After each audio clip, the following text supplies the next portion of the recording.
I think I have two superpowers. I remember details about people. I remember like the tiniest little moments, the day we met, right? What you were wearing. It's this weird little thing that I have. But I think what I'm even better at is synthesizing, taking in an enormous amount of information, right, Jamie, and being able to say, okay, just talk to, 390 of the most successful people in real estate over the course of 2 months. Let me synthesize down, what is it about these men and women that makes them so special? So if you were looking for something to R&D, I'm gonna walk you through 8 things right now. And 2 or 3 I think are the most important, but every one of them absolutely matters. So I want you to take a lot of notes. You guys ready? If I wanted to model greatness, this is the roadmap. This is the model. Again, I just have a unique perspective. I can pick up the phone and call the most extraordinary people, and I happen to personally work with a ton of them. So when you look and say, what do these people have in common? Some of these should be basic. You ready? Here's the first one. They're freakishly competitive. Tell your buddy how competitive you are, really quick. How competitive? Okay, just heads up, look up here. Most of you went like this. Yeah, I'm competitive. Which means I would kick your ass every day of the week. Let me explain competitive. Competitive is, you've been number one in your office for a long time, some rookie sensation comes in, and they are one deal ahead of you, and it's December 14th. You buy a house and you sell your own. That's what I'm talking about. You guys with me on this? How many of you get the level of competitiveness I'm talking about? And it's not like I want to kill that person. It's just I thrive on the pressure. Write down the word eustress. Eustress. That's what describes these men and women. Eustress is the opposite of stress. It's positive stress. I know I can do this. I've got to make it happen. D. Martin, right? Whatever it takes. One person, 23 listings. I take Tom Ferry's money. Yes! Right, D? Like whatever it takes, Sandy Payne, whatever it takes. It's that level of competitiveness. But here's the other thing. What shows up is this growth mindset. See, the growth mindset, Jeremiah, is I say, hey, you should do ABC 1, 2, 3. And you go, all right, I'll try that. Yeah, let's go for it. Hey, Stephanie Younger did 480 open houses last year. You should do that also. Some of you are like, 480?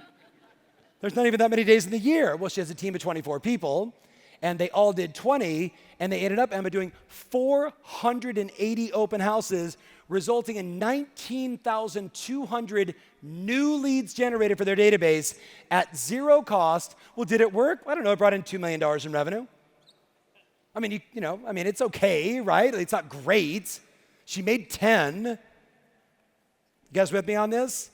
Stephanie's uber competitive, and she has a growth mindset. I'm like, you should do mega open houses. What's that? I describe it. She goes, yeah, okay, we'll do that.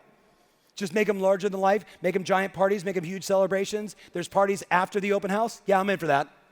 Would that be good for my community? Would that extend my brand? Okay, let's go.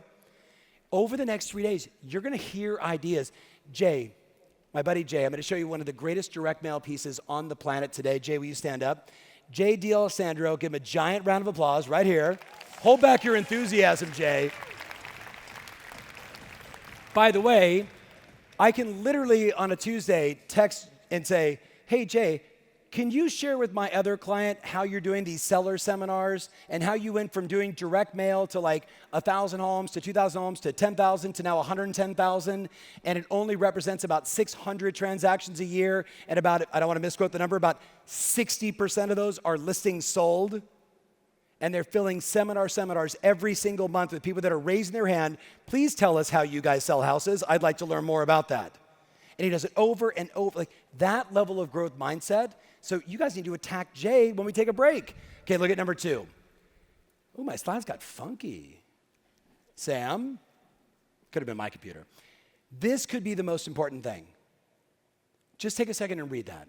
They recognize the need for new, something iconic that makes their business get energized. See, if all of you thought about, and I'm intentionally lowering my voice here for just a second, if you thought about, Randy, the story of your career, right? Listing that first $20 million property, doing it in partnership with an agent, that was an iconic move. That caused you to say, I'd rather get half the listing than get no listing.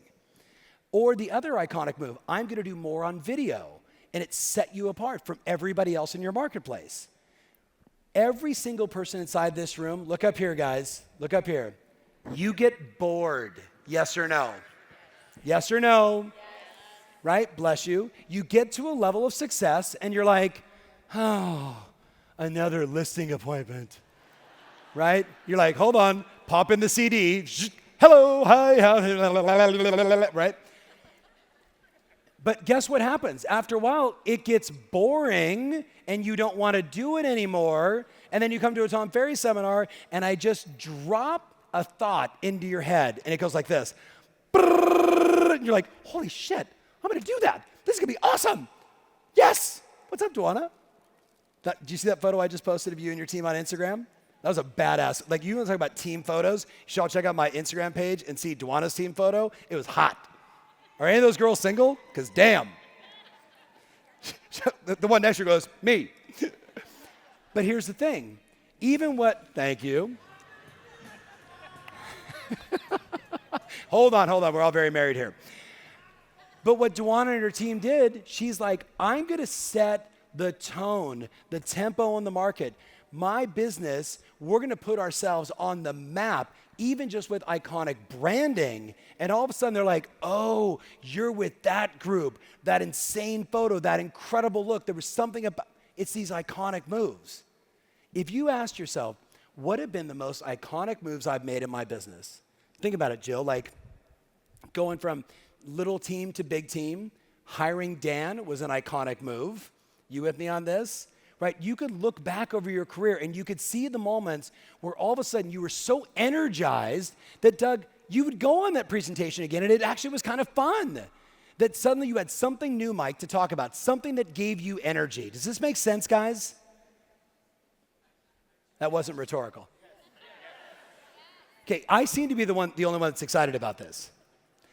That is the most important point. Summit's over. See you later. You find one iconic thing that causes you to ascend, and it's over. It's over. But let's look at number 3. You ready? They know the market. They study the trends. But here's the difference. They seek correlations in the trends, and then they communicate it like crazy. So tell your buddy really quickly. Tell your buddy, if I went to your YouTube channel, your Facebook page, your Instagram page, or your TikTok page, how many videos would I see from you countering the negative news about housing? Tell your buddy, how many would I see? If I looked at all those pages, how many would I see? Tell your buddy. I will do some homework tonight and check. How many would I see?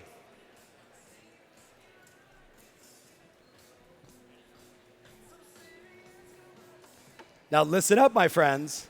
Listen up. Shh. Look up here. We're at war.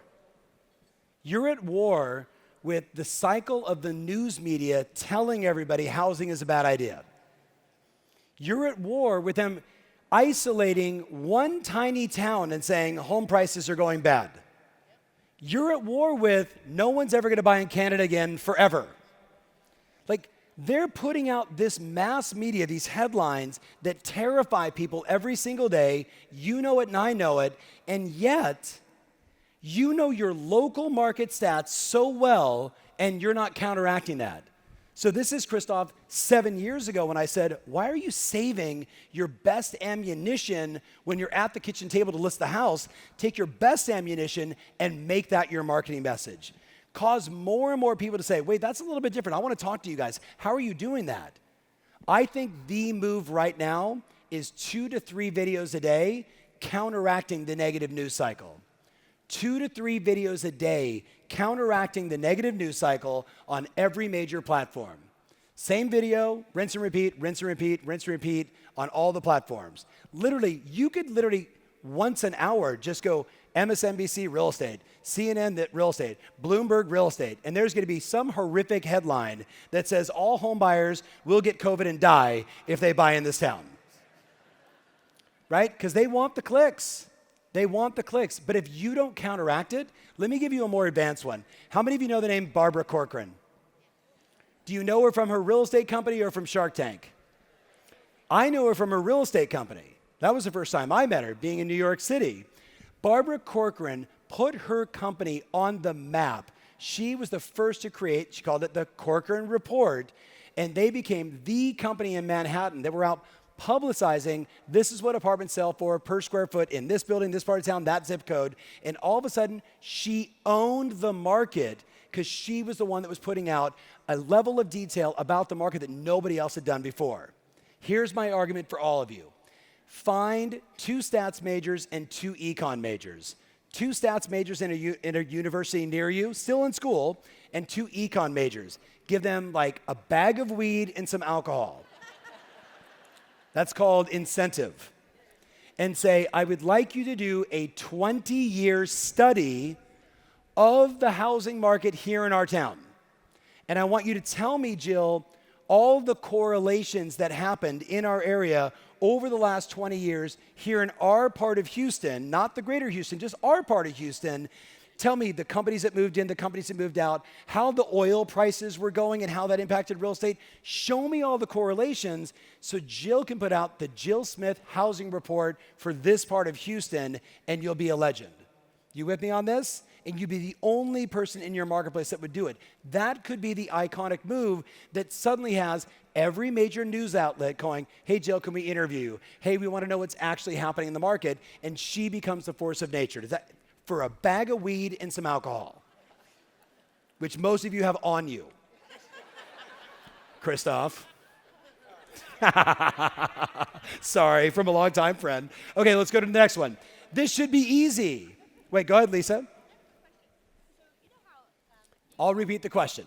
Agents will do a video with a headline that's scary. Yes, agents will sometimes do videos with headlines that are scary. If the market crashes, so you just see the headline. Should they do that or should it be more of a positive twist? Okay, so she said, should agents do videos that say, the real estate market is crashing, or a negative headline to get attention? The answer is 1,000% yes.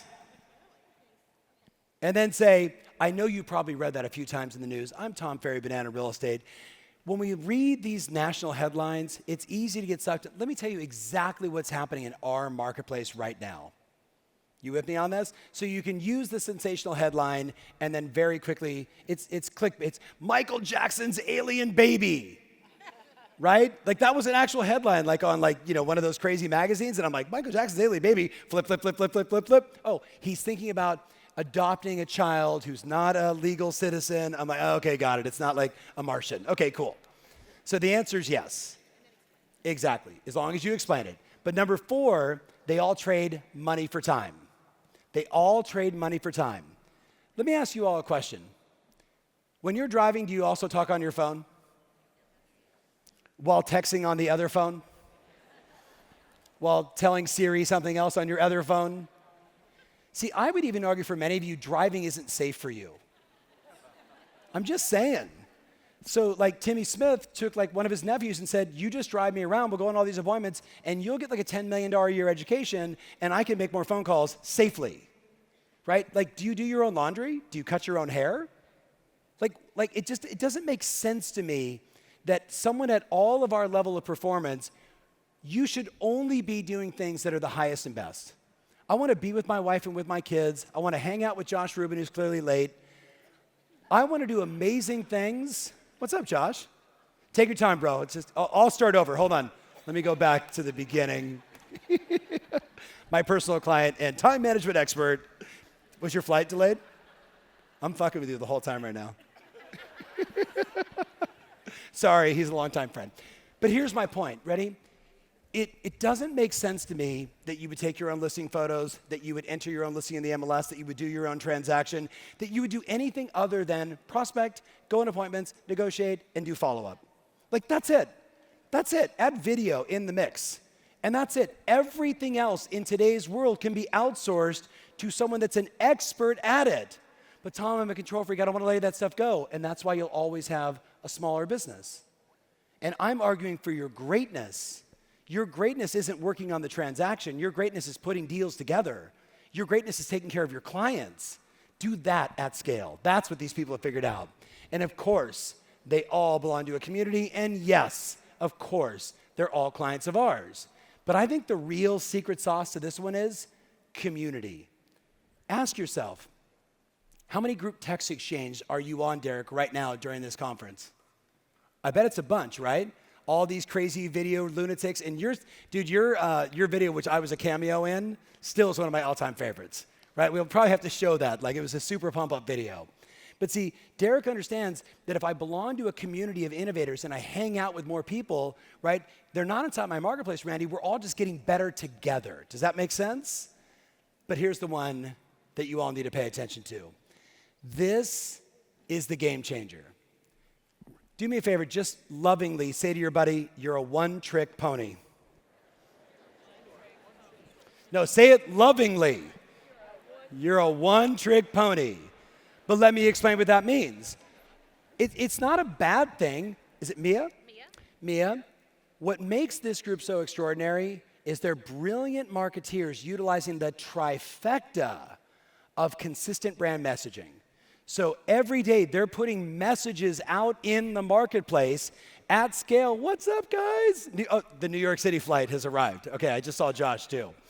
You missed all the stuff on time management. Love you, Stevie.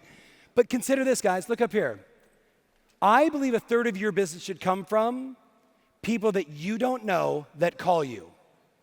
How does that sound? How does that sound? What would it be like if your brand was so strong that, William, people just called and said, a good example, Josh Rubin, I've been getting your postcards forever. We'd like to sell our $4 million apartment. Come over. Is direct mail, could that be a form of branding? Yes or no? Right? My buddy Zach has created so many crazy videos in the Delaware marketplace that people will call him and say, will you come list our house and will you bring the flamethrower? Because he did a flamethrower video that went super viral and people are like, if that's what it takes, that's what we want. But see, I think a lot of us, we play this game like, I'm afraid to put myself out there. I don't know if I'm good on video. My hair's not red enough. You have stunning red hair, by the way. You know we're 3% of the population and shrinking? Do you have kids? Okay, have more. I'm serious. I have 2. I married a dark-skinned Italian, and I have 2 redheaded kids. Bang, I did my part. I'm dead serious. But here's my point. Ready, guys? I think most agents, most of us inside this room, you're afraid to put yourself out there. You're afraid to talk about the things that inspire you or fire you up because you're afraid that someone's not going to like it. And then guess what? So you hide and you lose a huge opportunity to create know, like, and trust by doing some TikTok videos, by blogging, by doing a podcast, by doing direct mail. My point to you is this, my friends. We are in an environment now where it is truly the rich and the rest. And the rich, whether they like it or not, they do all this stuff. Now, Jason's going to walk you through everything tomorrow in the entire case study. So you're going to know everything you have to do. But here's my challenge for everybody tonight. Do me a favor. Look your buddy right in the eye and say, you have to publish 2 videos before 9 o'clock. Now, some of you are like, only 2? What are you talking about? Yeah. Ken will do 12. Okay, look up here, guys. Look up here. Shh. Now, okay, shh. Look up here. This is what I'm going to hear. There's going to be some gal in the room, and I love you. Most of my clients are female. Most of my clients are above age 55. Most of them have raised 2 or 3 husbands. You with me on this? And they're like, I don't know. Like, I don't know if I like the way I look. And I'm like, what are you going to do? Surprise people when you show up? They're like, ah! Right? Like, I would rather know what I'm getting into. But you know what happens, guys? You know what happens when you do a lot of video? And I know no one needs to hear do more video. At this point, I hope you don't. It's 2022. But you know what happens? Your level of trust goes through the roof for the tribe that you attract. You don't need everybody. You don't need 2 million people watching your videos. You need 200 people that obsess and watch all of your content. Because what are they going to tell everyone that they know? Oh my God, you got to use this gal. She's always got a flower in her hair, and I love it. And she's got glasses like me. Here's $10,000 for selling my house. And they do it over and over and over. And then if you get really good, your tribe gets really big, and your trust goes through the roof, and you've got more business than you know what to do with. Does that make sense? But that's only the first part. The second part, where most of you miss it, is demand generation. Now, before the end of the day, I'm going to walk you through 4 different case studies. Demand generation means I spend $1 and I make 4 or 5. I spend $1 and I make 8. I spend $1 and I make 3. So I'm putting money into something to get more of it. And I do brand and demand for one reason. I want an enormous past client list. Does that make sense, everybody? What happens is you start out with 162 people that you know, and 3 of them get their real estate license, and your friend list of potential deals gets real small real fast. And unless you take on a demand gen opportunity, which by the way could be open houses, it could be direct mail, it could be a geographic farm, it could be realtor.com, it could be anything. But if you don't have that channel working for you, you're not building up your database fast enough. Make sense? Okay, do me a favor, turn to your buddy and say, he is really talking to you. Because I know, look down here, most of you have figured out a heavy dose of referral business, right or wrong. You guys have figured out how to love on your friends and have people work with you sometimes out of guilt. I want the other 2 to go up. Does that make sense? Now, look at number 7. Read it out loud. I can't hear you. Did you actually think that wasn't going to come out? It's even better. They make way more phone calls than most of you can imagine. They're making phone calls. I tell this story, and I know Timmy's here, and maybe we'll talk about it tomorrow in the morning. Timmy was showing me houses on the Newport Beach Peninsula, and he says, well, just meet me at the office, which is hysterical, so he can then drive me to look at this house. I get in the car, and he goes like this. I go, heh, and he goes, and he's the entire drive, William, the entire drive. We pull up to the house that I want to see, the $8 or $9 million house on the beach, and he's like, can you just go look at it? Okay, anyway, and he's just, I was like, you should never work with buyers ever, Tim. This is horrible. He goes, no, it's just you. I'm like, sure, okay, good. But you know what he was doing? On the phone, scheduling an appointment with an expired listing. One of the greatest real estate agents on the planet, with his coach in the car, blows me off, let's get the appointment. That's how many calls these people are making. People that are making calls, and now, did I say cold call? Did I say cold call? No, they're following up on leads, they're calling their past clients, they're calling people named Larry in their phone that they have no idea who they are. Hey, Larry, you're in my phone, who are you, right? Like, they're doing that kind of stuff all the time. Talking with Stephanie Younger, they've got 19,200 leads generated from open houses in the last 12 months. They don't need to cold call. Hey, you were at one of our open houses. We just want to find out where you got. That's it. But see, many of you right now, you're like, but I don't like making phone calls. You picked a weird profession. Right or wrong, guys? Okay, do me a favor. Turn to your buddy and say, I love making phone calls. Okay, no. Hold on. You went like this. You went like this. I love making phone calls. I want you to go like this, like, I love making phone calls. There's a different, sway to it. You just were not going to look at that, dude. All right, I got you. That's good. Okay, you ready? Shh. So 5542. I'm going to talk to 5 past clients every day, 5 people in my, sphere every day. Some of you are like, wait a minute. You mean the most extraordinary agents are doing the fundamentals? What's the answer? What's the answer? The fundamentals. That's what made them extraordinary. Prospecting and scheduling appointments every single day. That's the game. That's the punchline. But you ready? Here's the big one. They all chose their hard. They all chose their hard. You know what's hard? Not having money and being frustrated. You know what's also hard? Having a schedule full of appointments and being busy all the time. They're both hard. It's hard. It's hard to be in a loving relationship. It's hard to be in a toxic one, right or wrong. It's hard to stay in great shape. It's hard to be out of shape. It's all hard. Why are you looking for easy? There is no easy. Everything worthwhile takes courage and a fight and some hustle to go after it every single day. Does that make sense? I think all of you tonight, when you go back after your 2 glasses of wine, you should do like 100 push-ups. I haven't done 100 push-ups since I was in 3rd grade. Good. Do it. It's hard. Awesome. You'll use muscles you haven't used in a while. That'll set you up for this, using some muscles you haven't used in a while. It's all hard. Does that make sense? All right. So now, mental toughness is measured by how much pain you can handle. How much pain can you handle? It's hard to build a business. It's hard to go on 3 listing appointments a day. It's hard to do 14 or 15 in a month. It's hard. But you know what's also hard? Watching somebody else put up listings on the board. I'm too competitive. I'd kill them all. I'm sick. I admit it. You with me on this? Like another coach starts to ascend, I'm like, I'm either going to buy their business or kill them, one or the other. Do you know what I mean? Like, I'm mental, I get it. But that's what it takes, my friends, to just elevate and continue to ascend. So let's keep jamming.